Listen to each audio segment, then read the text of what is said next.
Hi everybody, I'm Jeremy Cordeaux. Welcome to the Garage, the Court of Public Opinion. It's the 12th of August, my late brother's birthday. I always remember the day. I'll have a drink to him later.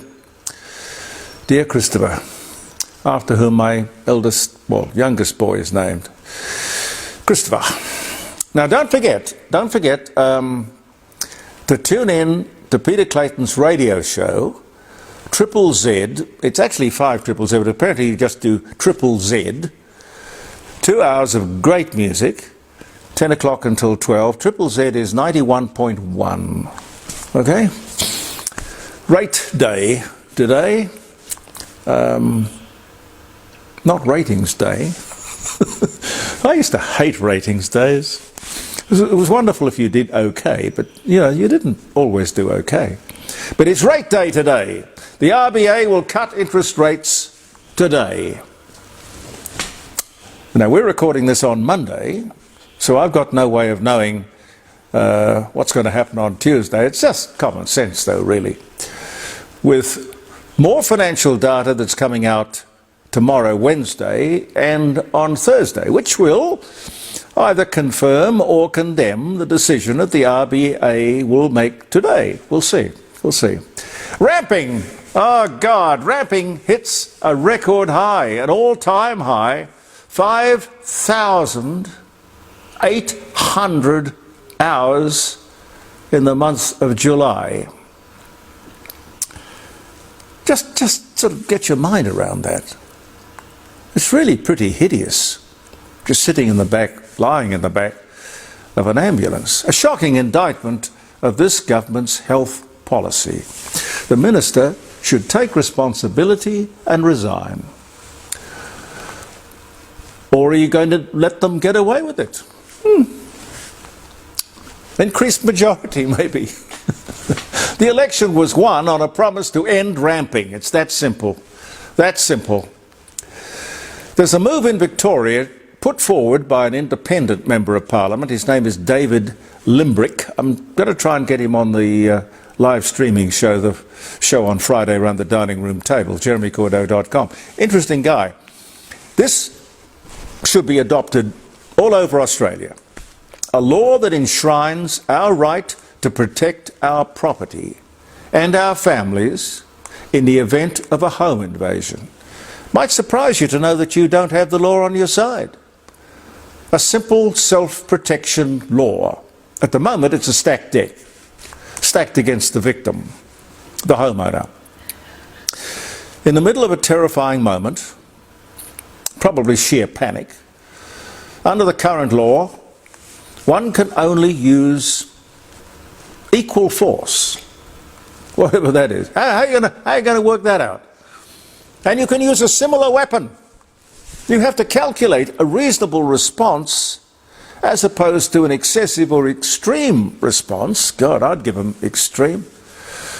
So if the intruder is coming at you with a machete, you can't reach for your baseball bat because somebody might see that as excessive.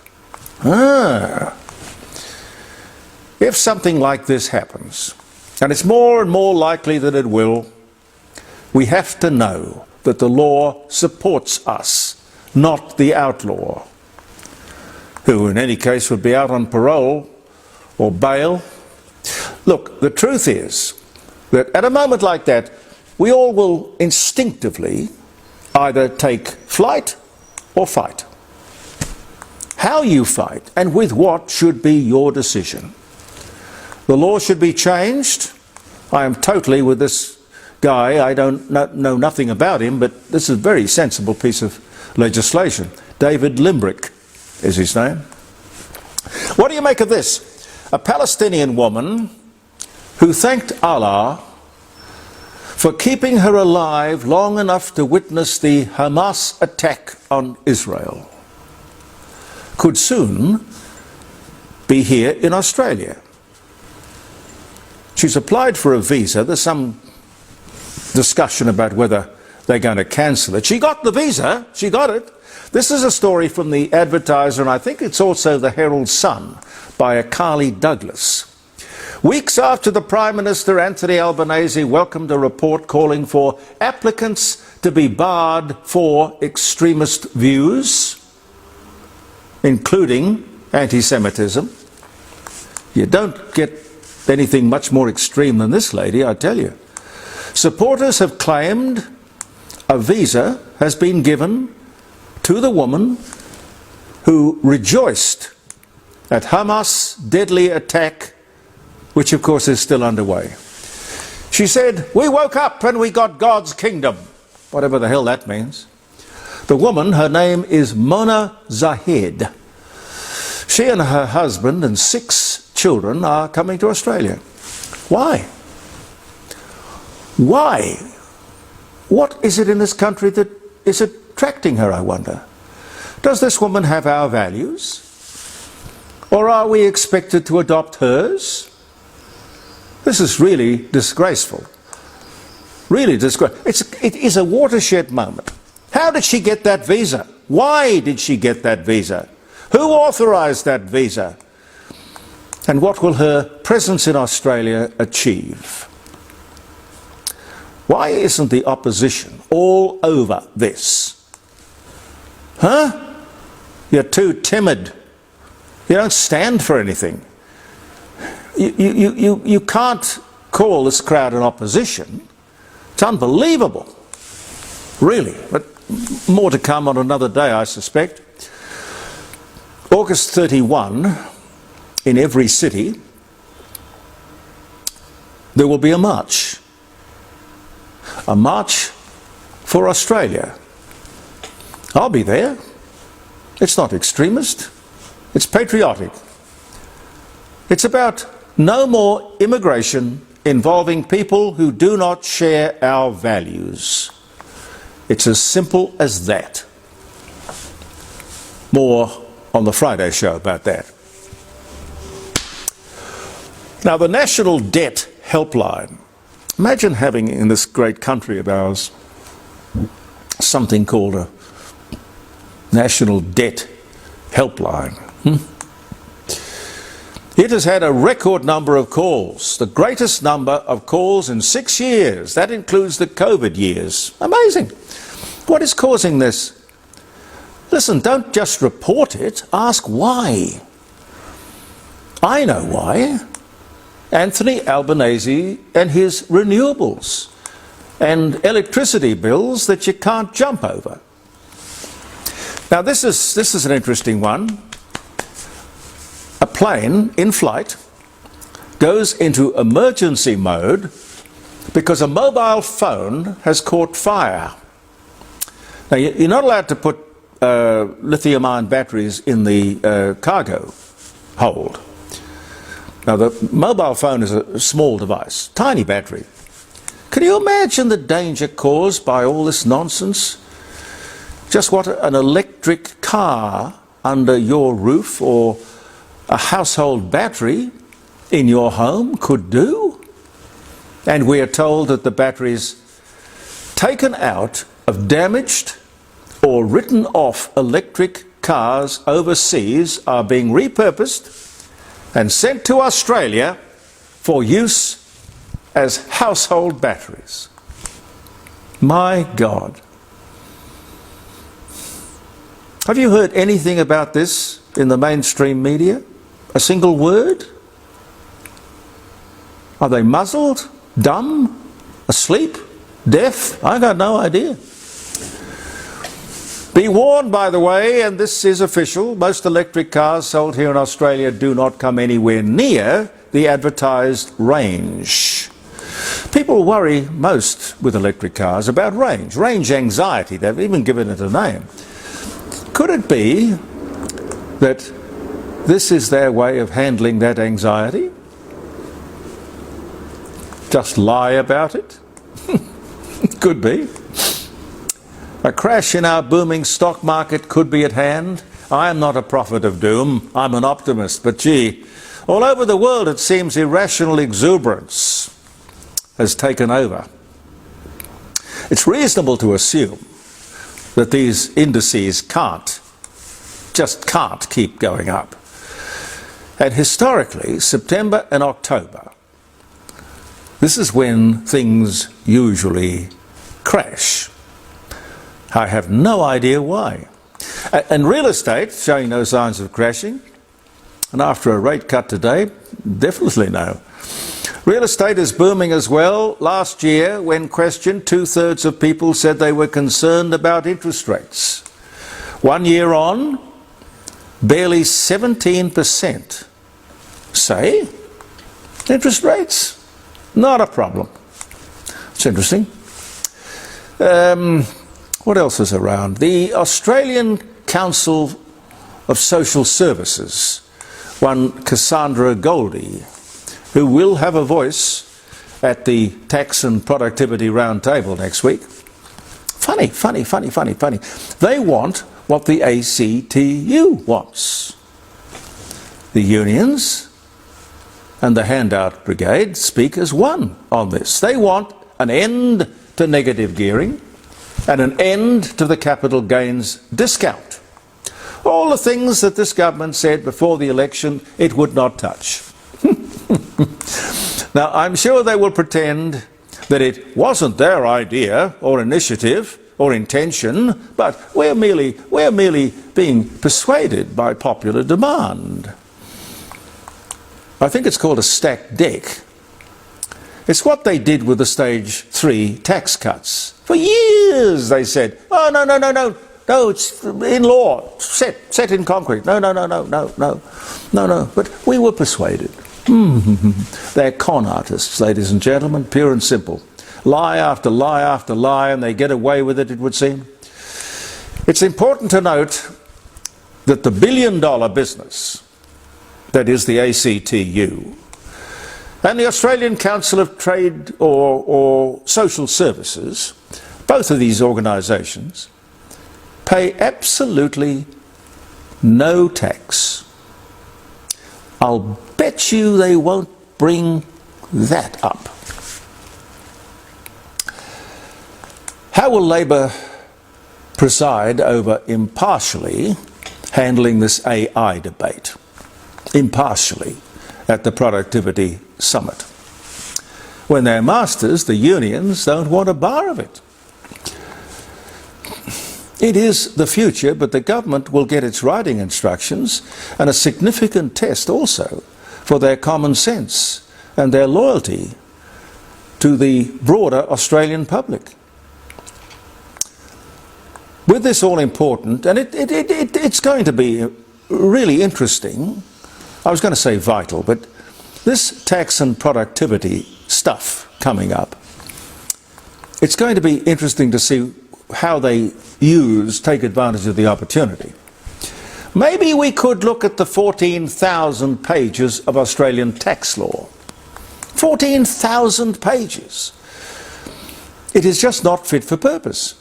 It's been added to and added to over the years. People are paid a fortune to understand it, and even they don't. Even paid to by the ATO to understand it. All of this has given birth to the billion-dollar tax advice avoidance industry. Wow!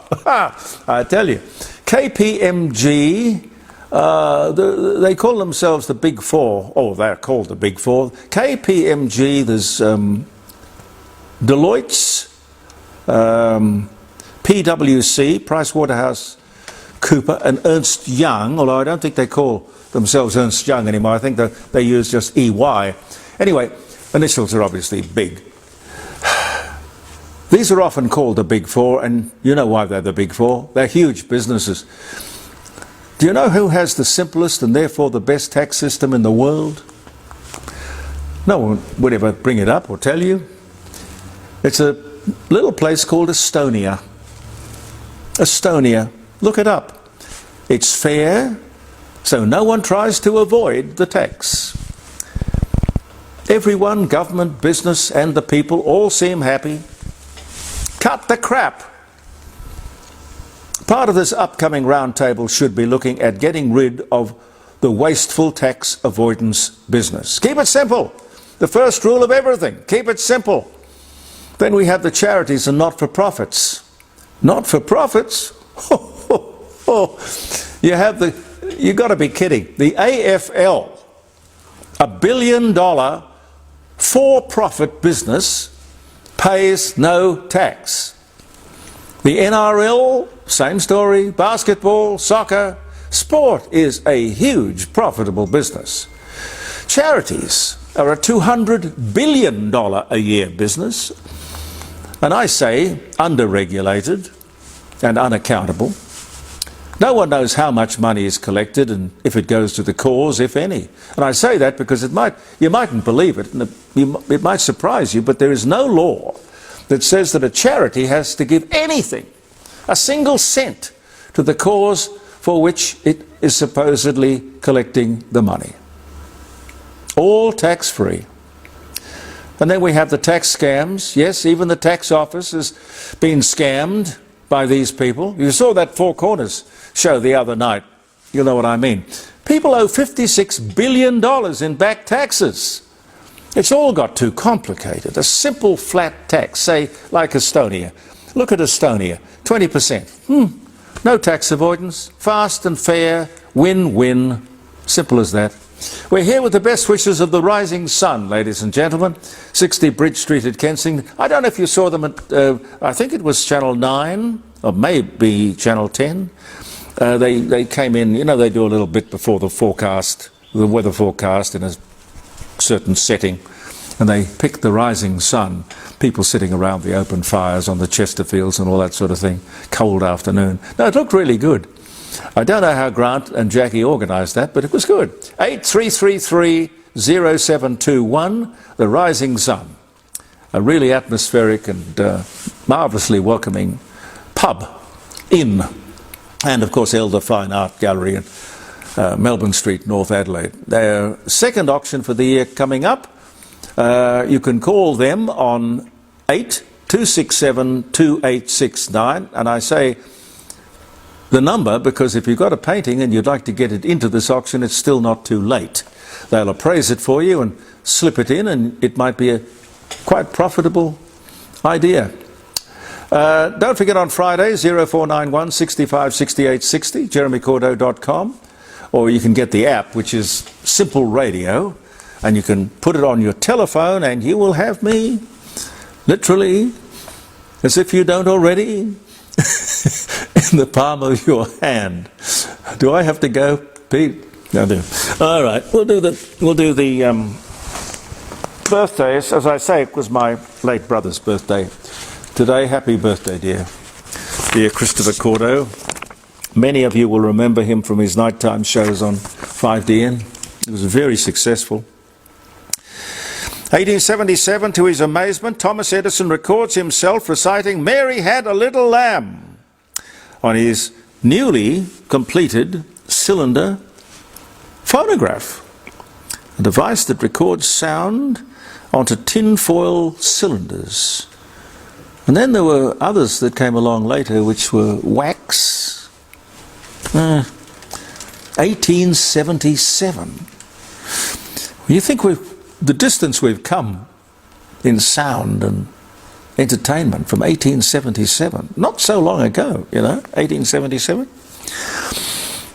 The conjunction of Venus and Jupiter on August 12, 3 BC. A popular theory for the biblical Star of Bethlehem. Clarence Birdseye is granted a patent for quick freezing food. Patent number, if you're interested, and sort of a part-time lawyer out there, US patent 1773079A. You can fact check it if you want. If you're crazy. No, I know you're not crazy. Anyway, it was this day in 1930. Bertha, wife of inventor Carl Benz, makes the first motor tour in 1888 on this day. A few years later, 1908, Ford Motor Company builds its first T-model, which Henry Ford himself first tests on a hunting trip to Wisconsin and northern Michigan. Okay. America is a day for inventions. American inventor Isaac Singer patents his famous sewing machine on this day in 1851. Guy Gibson, it doesn't have it here, but he was VC. Guy Gibson, British aviator who led the Dam Busters raid, was born in India. He died 1944, but born this day in 1918. Where are those sort of heroes gone, I wonder? American singer-songwriter Harry Nilsson, 35, weds for the third time, his final time. Una O'Keeffe, she was 22. Ringo Starr was the best man. 1976. British surgeon Joseph Lister performs the first antiseptic surgery using carbolic spray on instruments and bandages. 1865. We remember Joseph Lister when you go to the chemist and there's a bottle of Listerine. I don't know what he'd think of that. But it's nice to be remembered. Joseph P. Kennedy, Jr., brother of President John F. Kennedy, killed in action. His plane explodes over East Suffolk in England. He was only 29 years old. He was the one who was meant to be the president. 1944. Keith Murdoch, Australian journalist and newspaper owner, founded Murdoch Media in Melbourne, Australia. Died 52, born this day in 1886. And just one more, John Denver, singer-songwriter, 44, weds Australian actress Cassandra Delaney, 26. They divorce in 1993. Was that the really acrimonious one? I think so. She wanted half the dining room table and he got out the chainsaw and cut it in half. Oh, it's an unpleasant thing when love doesn't work out. Thank you so much for being with us, ladies and gentlemen, here on Facebook, and Andy Martin will pop this out on various podcast venues, including Spotify.